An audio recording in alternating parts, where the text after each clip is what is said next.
ونصلي على رسوله الكريم أما بعد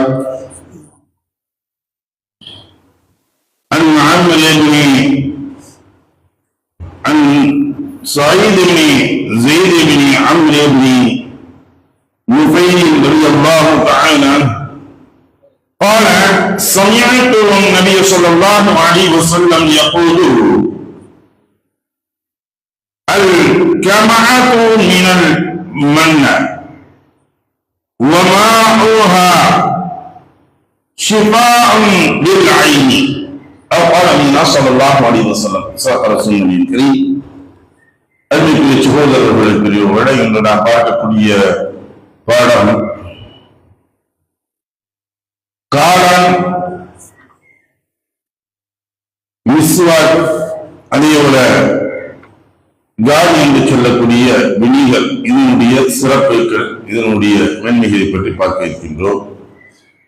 சமய உணவுகளில் பயன்படுத்தக்கூடியதில் பல்வேறு உணவுகள் இருந்தாலும் இயற்கையாக அல்லாஹ் தஆலா தரக்கூடிய ஒரு உணவு வகைகளில் இந்த காளான் என்று சொல்லக்கூடியது. இது மழை பெய்யக்கூடிய காலங்களில் மழை பெய்ததற்கு பின்னால் இது போன்ற இதன் காரணமாக இந்த பூமியில் இருந்து விளந்து கொண்டு முளைத்துக் கொண்டு வரக்கூடிய ஒன்று காளான். இதில் இரண்டு விதமான காளான்கள் இருக்கின்றன. ஒன்று மனிதனுக்கு ஆரோக்கியம் தரக்கூடிய நல்ல காளான்கள், இரண்டாவது தீங்கு விளைவிக்கக்கூடிய விஷக்காளான்கள். இரண்டு விதமான காளான்கள் இருக்கிறது. இந்த உணவான மனிதன் உண்ணக்கூடிய இந்த காளான் இருக்கிறது. இதை பற்றி நபி ஸல்லல்லாஹு அலைஹி வஸல்லம் அவர்கள் கூறினார்கள், சமையல் காளான் மண் வகையை சார்ந்ததாகும். அதன் சாறு கண்ணுக்கு நிவாரணமாகும் என்பதாக ரசூலுல்லாஹி ஸல்லல்லாஹு அலைஹி வஸல்லம் கூறியதாக சஅத் இப்னு ஸைத் இப்னு அம்ர் இப்னு நுஃபைல் ரலியல்லாஹு தஆலா அவர்கள் அறிவிக்கிறாங்க. இதனுடைய விஷயங்களை பார்க்கக்கூடிய சமயங்களில் அதன் சாறு கண் நோய்க்கு சிறந்த மருந்தாகும். காளான் சாற்றை நேரடியான கண்களில் பயன்படுத்தாமல் கண் நோய்க்கான மருந்துடன் சேர்த்து பயன்படுத்த வேண்டும் என்று சிலர்கள் கூறுகின்றார்கள். இறைத்தூதர் மூசா அலைஹிஸ்ஸலாத்து வஸ்ஸலாம் அவர்களின் சமுதாயத்திற்கு அல்லாஹ் தஆலா இறக்கப்பட்ட மண் சர்வா என்று இரண்டு விதமான உணவுகளை இறக்கினார். மண் என்று சொல்லக்கூடிய அந்த உணவு வெஜிடேரியனாக இருக்கக்கூடிய உணவு. சர்வா என்று சொல்லக்கூடிய உணவு நான் வெஜிடேரியன். மீன் இது போன்ற விஷயங்களை அல்லாஹ் இறக்கி வைத்தான். இந்த மண் என்று சொல்லக்கூடிய வெஜிடேரியனான உணவுகளில் தான் இந்த காளானும் ஒரு வகை உணவு என்பதாகவும் சொல்லப்படுகின்றது. அந்த உணவை ரசூலுல்லாஹி ஸல்லல்லாஹு அலைஹி வஸல்லம் அவர்கள் விரும்பி சாப்பிடக்கூடியது அல்லாஹ் தஆலா இது மனிதர்களுக்கு இலவசமாகவே பூமியிலிருந்து விளையும் அளவிற்கு ஆக்கியிருக்கின்றார். இதற்கு விளைவிப்பதற்காக வேண்டி எந்த ஒன்று நாம் பூமியை உழ வேண்டியதோ அல்லது விளைவிக்க வேண்டியதோ அல்லது நீர் பார்க்க வேண்டிய அவசியங்கள் இல்லை. அப்படி உயர்தரமான ஒன்றாக காளான்கள் இருக்கின்றது. அது உண்மையிலே கறிக்கு சமமான ஒன்று. இந்த காளானுடைய விஷயங்களை பார்த்தோம்னா இயற்கை காளான், செயற்கையாக இந்த காளான் உற்பத்தி பண்ணுகின்றார்கள். அது போண்டா கோழி போலதான்.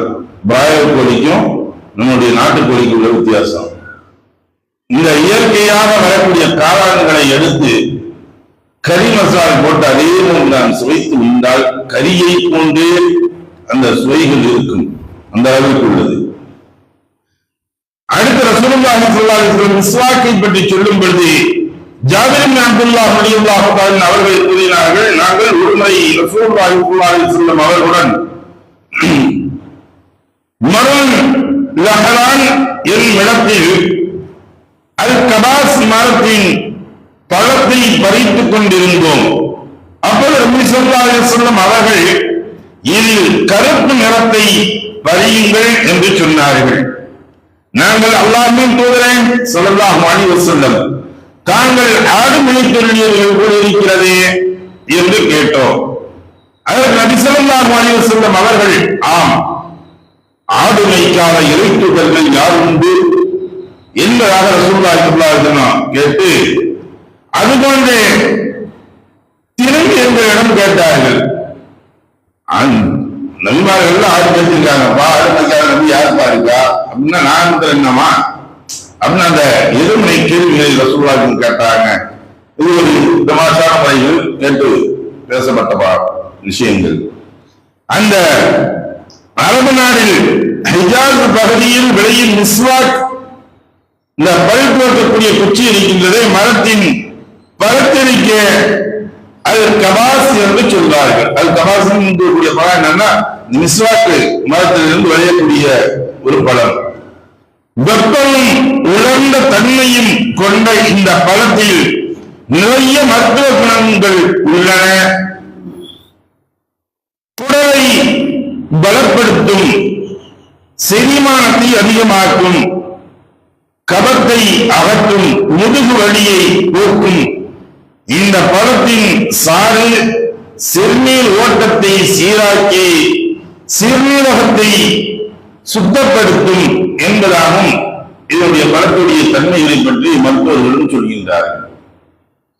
ஆக அந்த மிஸ்வாக்குடைய பழத்துடைய கருப்பு நிற பழங்களில் அந்த வகையான மருத்துவங்கள் இருக்கின்றது.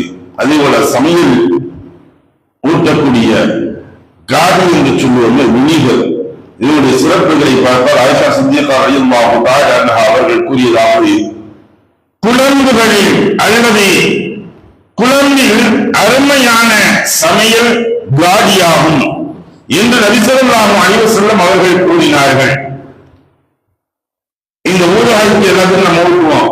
சில இந்த வினிகரை ஊற்றி கடைசி பார்த்தோம்னா அந்த சாப்பாடுக்கெல்லாம் ஊற்றுவாங்க.